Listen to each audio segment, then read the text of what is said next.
Ravi de vous retrouver ce soir, madame, messieurs, chers téléspectateurs de la BTV. C'est pour moi un grand plaisir de vous présenter encore une fois de plus ce soir ce journal parlé à langue française sur votre chaîne, la BTV, la meilleure au Burundi. C'est d'abord le sommaire de ce journal. Sentiment d'amertume pour la population burundaise suite à la décision de la société sucrière de Mosso Sosumo, celle de suspendre la production du sucre. La cause et plus de détails, c'est dans un instant. Et les charbons servant dans la cuisine en mairie de Bujumbura sont devenus de plus en plus très rares, motif que le carburant qui facilitait les transports à l'intérieur du pays est devenu introuvable. Vous allez suivre les reportages dans ce journal, madame, messieurs. C'est tout pour le sommaire. Dans quelques instants, on entre dans le vif de notre journal. Bienvenue si vous nous rejoignez. Nous sommes lundi 11 décembre de l'année 2023. Madame, messieurs, bienvenue dans ce journal. La société sucrière de Mosso vient de suspendre toute activité de production de sucre. Les pluies diluviennes et abondantes cette saison seront la cause de cette décision. C'est le reportage de Gérard Nichim. La société sucrière d'Imoson, Sosumo en sigle, vient de publier une annonce d'arrêt des activités de production du sucre. Général-major Aloïse Ndaïkenglokieu, directeur général de la société, révèle que cette décision fait suite aux fortes pluies qui ont détruit des champs de canne à sucre. Il précise que c'est une décision de la direction prise en consultation avec les techniciens et agronomes de suspendre les activités. Il confie que les champs de canne à sucre ont été inondés de sorte que le transport devient impraticable. Néanmoins, il demande les informations selon lesquelles les machines de la Sosumo se sont arrêtées elles-mêmes et demande aux commerçants du sucre de ne pas spéculer en procédant à la hausse de son prix. Selon Aloïse, la direction va uniquement faire recours à l'importation. Vous saurez que la Sosumo suspend la production du sucre alors que c'était la seule usine qui produisait la partie importante du sucre consommé au Burundi, à part d'une autre quantité de sucre importé. Les charbons servant de cuisine dans beaucoup de ménages de la mairie de Bujumbura sont devenus de plus en plus très rares et motif que les carburants qui facilitaient le transport entre les provinces de l'intérieur du pays vers la ville de Bujumbura est devenu introuvable. Benoît Sindaïgouania pour ces reportages.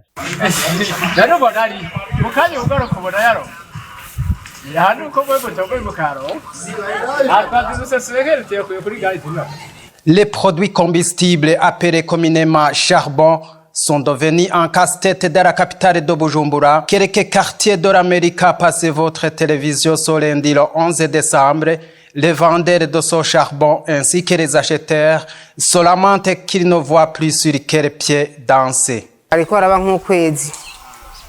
Ça fait environ 2 mois sans avoir de charbon à cause du manque de carburant.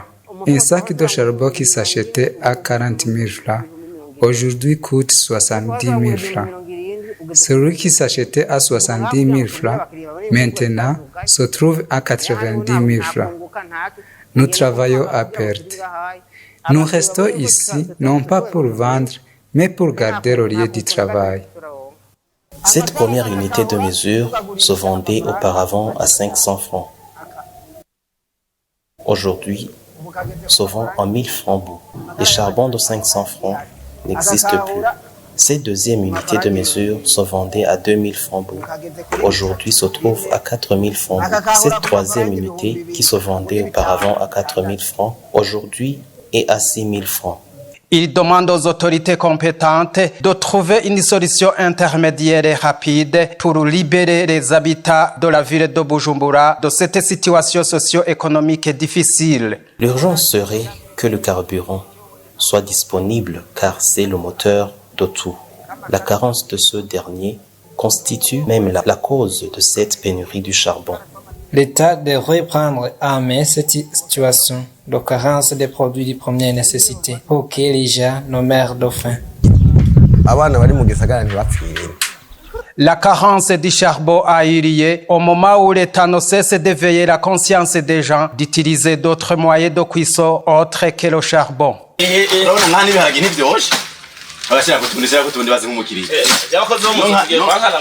Les Les passagers se déplaçant dans des taxis au centre-ville de Bujumbura vers d'autres quartiers de la mairie de Bujumbura se lamentent de la hausse exagérée du prix des tickets, habitude ces derniers temps des différents chauffeurs. Encore une fois avec notre confrère Gérard Nichi. La hausse du prix du ticket pour les taxis est une réalité à la une à mairie de Bujumbura.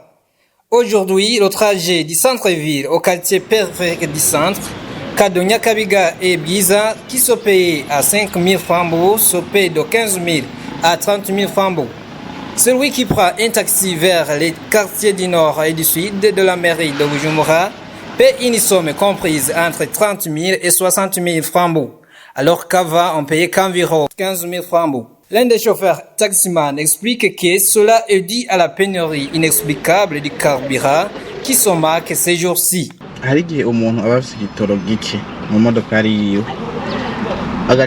Il y a des fois, nous nous retrouvons avec un peu de carburant dans la voiture. Dans ce cas, nous analysons comment nous allons continuer le travail sans carburant et on opte de demander une somme élevée. Une personne doit payer le double, voire même le triple.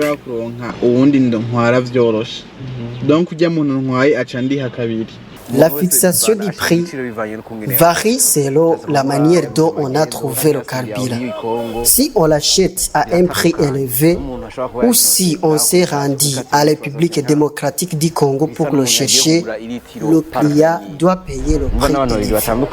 Isidore Maïk, l'un des représentants de l'association des chauffeurs au Burundi, demande à tous les chauffeurs de ne pas profiter de la situation de pénurie pour gagner plus. Même si c'est difficile, ils ne font pas exagérer. Demander une somme très élevée n'est pas normal pour la vie du client. Son salaire reste inchangé et veut se déplacer chaque jour. Si on ne change pas, la vie va se compliquer de plus. Notons que la hausse du prix du carburant se marque alors qu'il y a un peu de jours. Le ministre ayant le transport dans ses attributions sort un communiqué de la diminution du prix du mazout et de l'essence. Et restons toujours dans les secteurs du transport, cette fois-ci pour les personnes qui quittent Bujumbura pour se rendre à l'intérieur du pays. Les prix des transports pour les passagers qui quittent Bujumbura vers l'intérieur du pays ne cessent d'augmenter du jour au lendemain à cause de la pénurie du carburant qui s'observe en mairie de Bujumbura. Patrick Atangiban. À Kotebu, au parking des véhicules qui transportent les passagers de Bujumbura vers l'intérieur du pays, il se remarque un nombre le plus bas des passagers qui se déplacent vers l'intérieur à cause de la hausse des prix de transport qui sont triples dans ces jours-ci par comparaison au prix normal fixé par le gouvernement. Par exemple, les passagers à destination de Gitega qui payaient 10 000 francs de transport, le prix normal fixé par l'État, aujourd'hui, il y paie de 15 000 à 30 000 francs. Certains des chauffeurs qui se sont exprimés hors micro expliquent que la pénurie du carburant qui s'observe est la cause majeure de cette hausse de prix de transport. Les épargnés affirment qu'ils viennent de passer plus d'une semaine sans carburant. Beaucoup parmi eux préfèrent d'aller chercher le carburant ailleurs à la République démocratique du Congo. Arrivés au Burundi, ils décident de hausser le prix du ticket pour éviter de subir une perte. Il y en a même ceux qui reviennent les mains vides. C'est là Bigirimana Jean-Baptiste, l'aide responsable du parking Kotebu. La pénurie du carburant perturbe la vie de tout le monde, que ce soit les passagers, les chauffeurs et les consommateurs. Si le commerçant achète un produit, les patates douces par exemple, alors qu'il est transporté à 50 000 et qu'il paie aujourd'hui 70 000 ou même 80 000 francs pour les transporter, arrivé ici à Bujumbura, il va les revendre à un prix élevé. Ainsi, le consommateur en est victime. Les chauffeurs, eux aussi, subissent une perte. Ils y sont touchés car ils les trouvent ailleurs encore très chers. Du point qu'un bidon de 20 litres retrouvé à 200 000 francs, difficile de récupérer cette somme pour éviter la perte. Rappelons qu'il est ainsi alors qu'il reste quelques jours pour célébrer les fêtes de Noël et du Nouvel An où la plupart des habitants de Bujumbura ont l'habitude de se rendre à l'intérieur du pays pour fêter avec leurs familles. The PSG Show. Le sponsor de ce soir est la compagnie de OneXBet. Rejoignez la meilleure promo de cette saison et gagnez des prix exclusifs.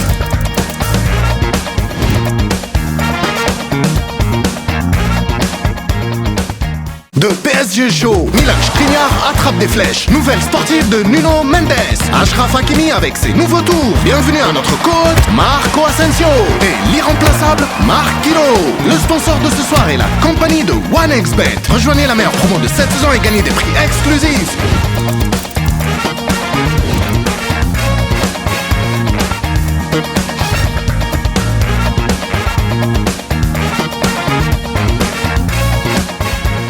Quittons un peu les Burundi et parlons de ce qui se passe hier. Quasiment 2 minutes avec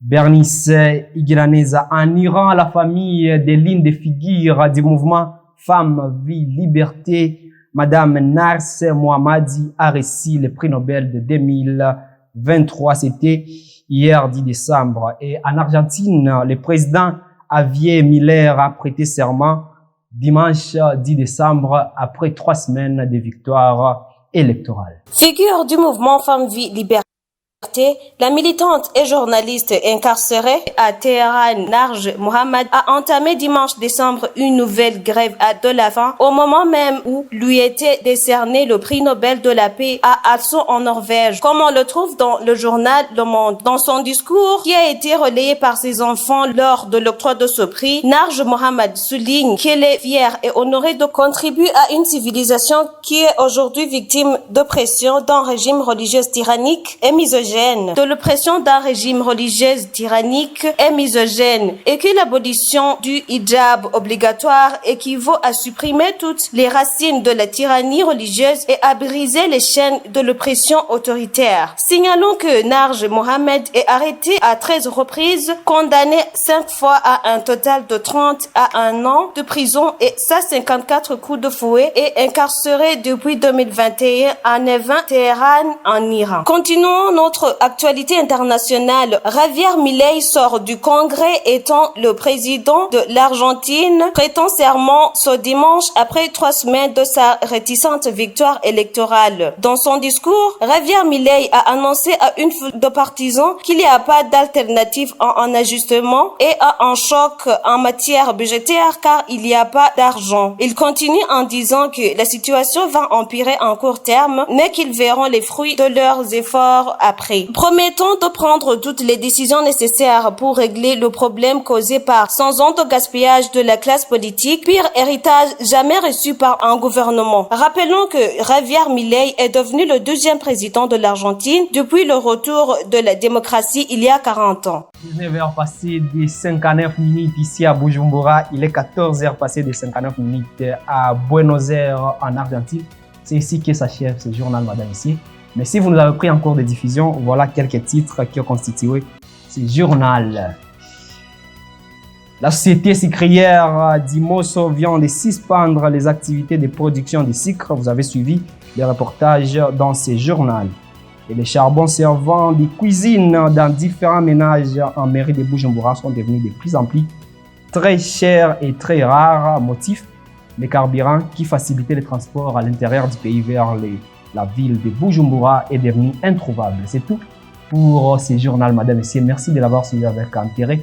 D'ici là, portez-vous bien, prenez soin de vous et de vos proches, car demain est une nouvelle vie et bon début de la semaine.